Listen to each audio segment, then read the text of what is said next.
I'm Lorraine.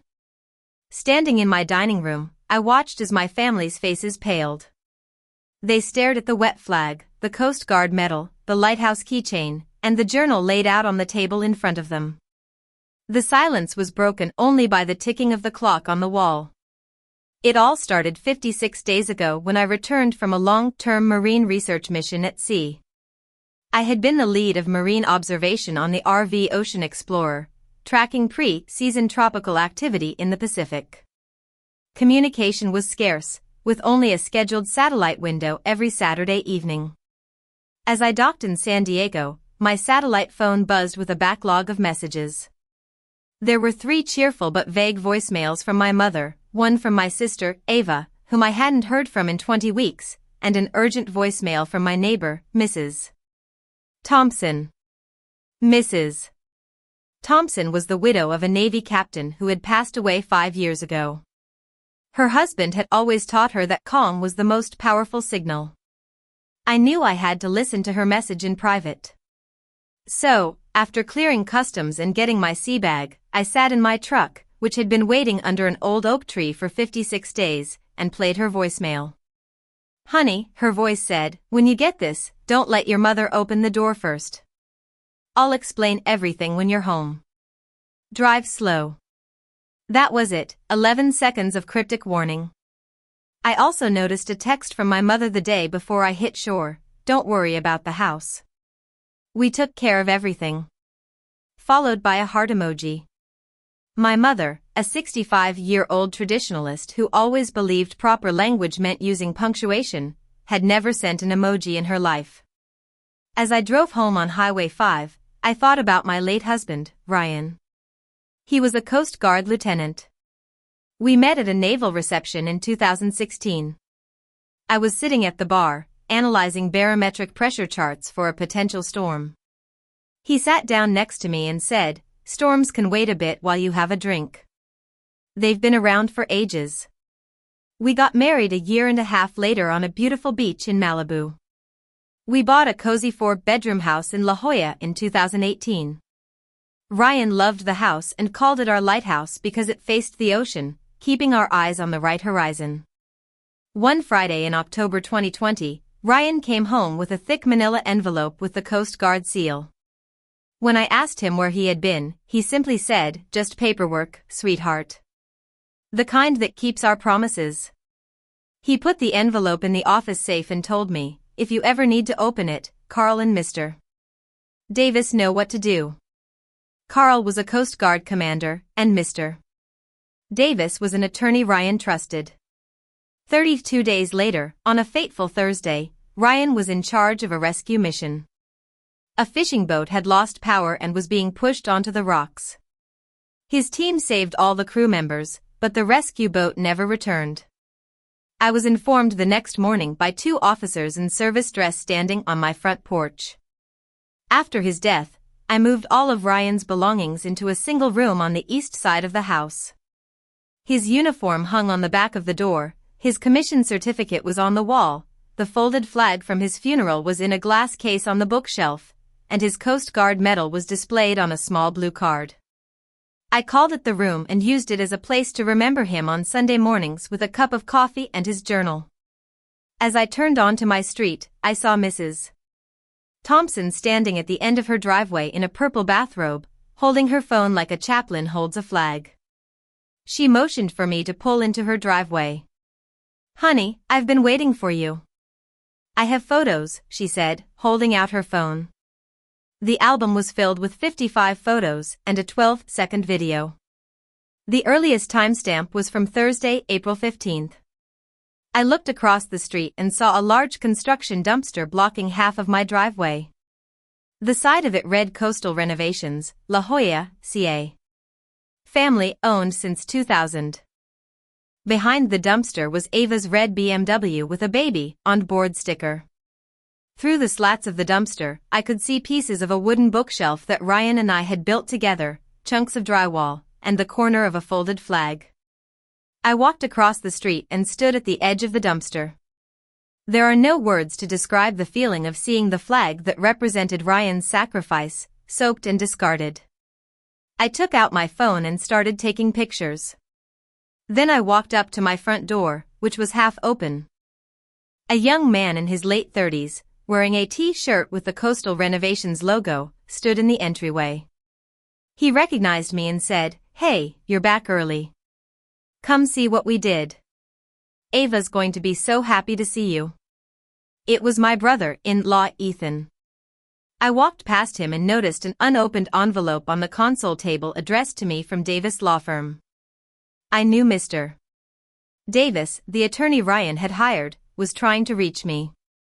Walking into the living room, I saw my mother sitting on the couch with a sippy cup in her hand. My father was in Ryan's old recliner, and Ava was on the sofa with a pregnancy pillow under her belly, eating ice cream from one of my bowls. My niece, Lily, who was 4, was playing with a toy sailboat on the floor. My mother stood up and smiled. "Sweetheart, you're early. Come give your mother a hug. You smell like the ocean." I didn't hug her. I looked at the wall where Ryan's commission certificate had hung for 4 years. It was gone, and only a single nail remained. My mother began her rehearsed speech. "Honey, we didn't want to bother you at sea. Ava's due in August. The 3rd trimester is tough, especially in this heat." Ryan's office was just sitting there. "Family doesn't need all that paperwork. Ava's having a baby, and that's all the family we need." My father stood up and said, "Lorraine, I made an executive decision. I'm the head of this family. I hired a great contractor. We did it as a gift. You've been living in the past for too long." He pulled out a folded piece of paper and set it on the coffee table. It was a family use agreement signed by my father, who had written property owner, Miller family in parentheses. It was a meaningless title, with no legal standing, no witness signatures, and no notary stamp. I didn't say a word. I walked past them and down the hallway to the room they had renovated.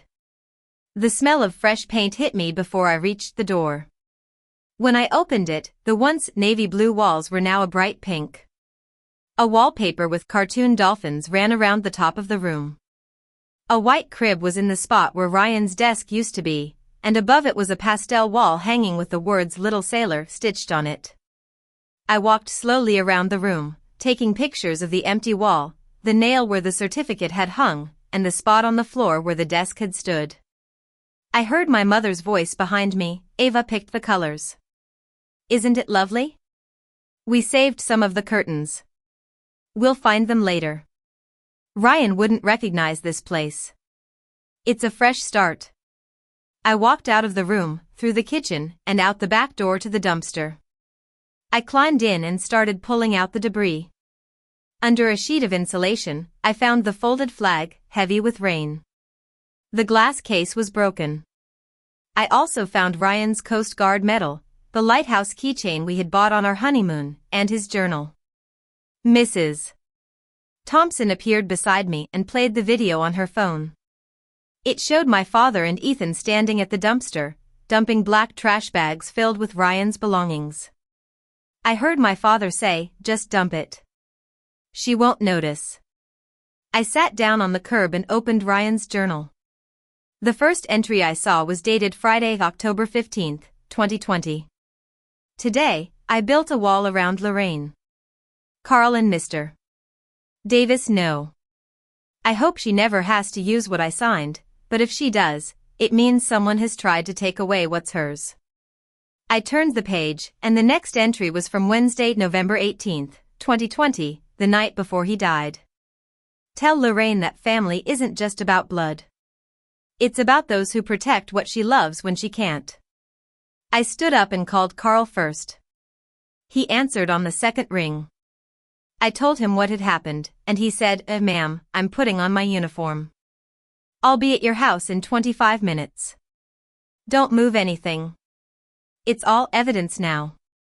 Then I called Mr. Davis. He picked up on the third ring. After I told him what was going on, he said, "Mrs. Miller, your husband planned for this. There's a clause in the trust he set up. If the dedicated memorial room is altered without your consent, the entire property and the death benefit investment account will go to the Coast Guard Relief Fund, unless the room is restored within 90 days at the responsible party's expense, with an additional 50% penalty of the appraised value of the irreplaceable items. I also called the number on the side of the dumpster.